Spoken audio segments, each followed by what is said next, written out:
Alors, deux épisodes de Fairy Tail Zero donc qui étaient sortis. J'ai pas fait le review de l'épisode précédent parce que je voulais faire avec cet épisode-ci parce que je savais que cet épisode-ci n'allait pas être très très fameux au niveau et en termes de contenu. Donc dans l'épisode précédent, on découvrait donc une Mavis qui prouve à quel point elle est très intelligente, hein, pas pour rien que plus tard elle sera surnommée la Fairy Tacticienne.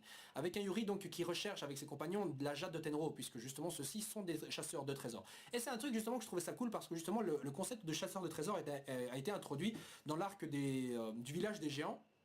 Hein, avec la flamme où il y avait Atlas, enfin vous voyez de quoi je peux parler quoi. C'est l'arc introductif de l'arc Tartaros justement.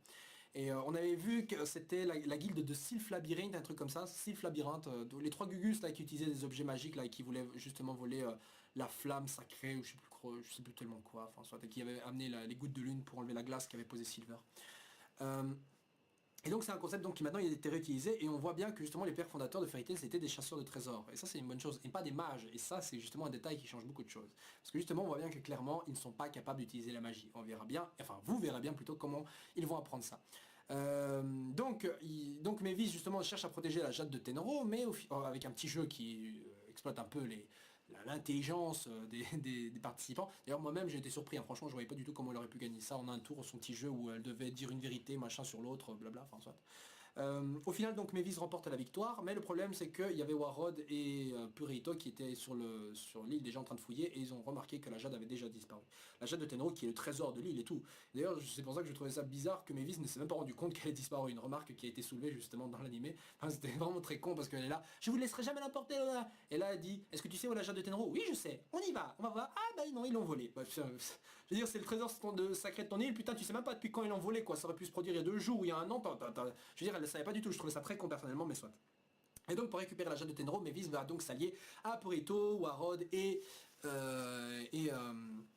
Yuri, voilà, Yuri. Donc ils partent sur un bateau et commencent à faire voyage. Donc ils sont en route vers je sais plus quel endroit, là, machin, pour justement avoir des indices concernant les voleurs de la jade de Tenro. Parce que justement, Mavis a une supposition, c'est la guilde de Blue Skulls, voilà, Blue Skulls. C'est la guilde qui avait attaqué justement la guilde de Red Lizard, donc celle de Tenrojima, et qui a entraîné la destruction de tout le reste de l'île, enfin voilà quoi, vous comprenez.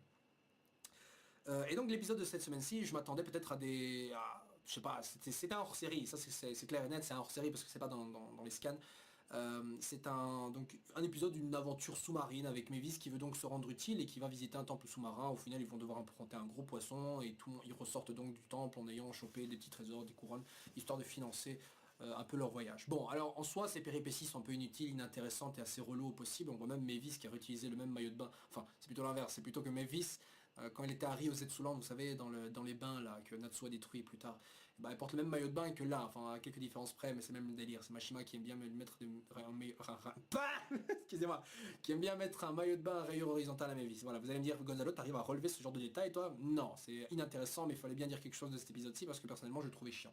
Voilà, je le trouvais chiant et assez con personnellement. Le seul point intéressant, c'était Mavis donc qui faisait connaissance avec les membres de l'équipe de Yuri, hein, c'était pour voir un peu les interactions entre l'un et l'autre, parce que justement l'épisode suivant va se consacrer va se consacrer à Mavis et à Purito, voilà, parce que dans cet épisode-ci, Mavis était assez relou un peu avec Yuri et avec Warrod, et on l'a pas vraiment vu interagir avec Purito qui était justement dans le bateau et endormi. Et c'est toujours assez bizarre de se dire que plus tard, ce mec sera justement le gars qui va attaquer cette même île, qui sera le deuxième maître de la guilde de Fairy Tail, qui va se retourner contre les siens et va renier va renier tout son héritage, enfin, pardon, renier tout ce qu'il a enseigné et tout, et devenir un méchant, quoi. C'est dingue, moi je trouve ce genre de choses, parce que ça me donne envie de voir justement comment ça se fait qu'il est tombé dans les ténèbres, comment il est devenu comme ça, enfin voilà, on verra bien ça par la suite, enfin peut-être pas tout de suite, mais voilà. Entre temps, donc Zera et Mavis, comme j'ai dit, sont sur ce bateau et cherchent à faire des trucs, voilà, bon, voilà, je vais pas vous dire grand chose, mais c'est assez relou, quoi. Mais, voilà, c'est tout ce que je peux dire là-dessus. Mais comme j'ai dit, ça sert juste à crédibiliser un peu la relation qu'il y a entre Yuri, Warrod et Mavis. Purito, ça viendra après. Voilà, et comme on le sait de toute façon, ils sont amenés à apprendre et à utiliser de la magie. On voit dans le planning quelle magie ils vont utiliser. De toute façon, c'est un peu évident laquelle ils vont apprendre puisqu'on le connaît déjà. Mais on voit aussi Zeref, donc Zeref on va bientôt le voir, enfin vous le verrez bientôt plutôt. Voilà, donc c'est un truc, je sais pas si je vous avais dit, mais faites attention au zéro de l'opening. Je vais juste vous dire ça. Je voulais vous dire, faites attention à ce Fairy Tail 0. Faites attention. Il cache quand même des petits secrets. Enfin, vous verrez bien à la fin de Fairy Tail 0. Voilà, je vous dis juste ça, comme ça vous allez peut-être vous creuser les méninges et rendre un peu utile cette vidéo qui parle finalement presque que de vent. Excusez-moi, voilà. Après, après, je suis comme ça parce que après avoir lu le chapitre d'aujourd'hui, je suis un peu survolté. Mais bon, c'est pas ma faute. Voilà, donc je sais pas ce que vous en avez pensé personnellement de cet épisode. Dites-moi ce que vous en avez pensé, et celui de l'épisode précédent aussi, que je trouvais bien mieux. L'épisode prochain se consacre donc à Mavis, qui va nous montrer un peu sa magie, hein, parce qu'on voit clairement qu'elle fait preuve, qu'elle utilise de la magie, pardon. Avec un Warrod qui va aussi nous montrer de quoi il est capable, et peut-être les deux interagir, puisque justement on a là le futur premier maître de Fairy Tail avec le futur second maître de Fairy Tail. Et ça c'est pas rien. Voilà, sur ce les gens, ciao ciao, et à la semaine prochaine. Zou.